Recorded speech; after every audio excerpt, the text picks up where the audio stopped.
Okay. So, in that regard, if somebody does really want to make a major or a significant tweak or reinvent to what they're currently doing, you do have assessment tools that you put them through, correct? Yeah, and I have a whole model that I do with people in that approach. So if somebody's interested in reinventing, you know, we have to step off what I call the gerbil treadmill and get people to think, you know, what is it that I really want about, what is it that I want in my career, and what is the role I want my career to play in life, and where does money fit in?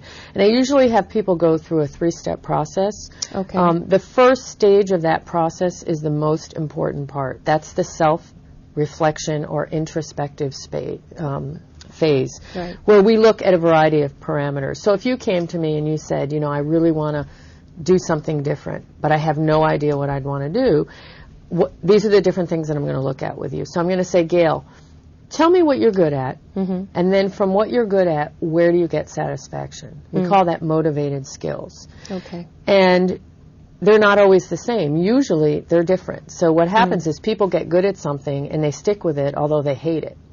Right. And what you want to do is find out what you're good at, and then from what you're good at, where do you get the satisfaction? So I'll give you an example. When I was in business school, I discovered I can do the numbers. I also discover I hate numbers. So you don't want to do that. You don't want a job where you're doing something you don't get any satisfaction from. We call that burnout skills. What I like is I like working with people, and I'm good at that. So that's what you want to take going forward. So helping people identify what these motivated skills are is really important. Then I might say to you, well, what are your interests? And you'd say to me, well, I love decorating. I love, you know, developing really cool gifts for people. I like languages. Right. So those are called interests, and we work with people, and I have more formal assessments, which could be an assessment that somebody might take on the computer, or I might have them do some journaling or homework.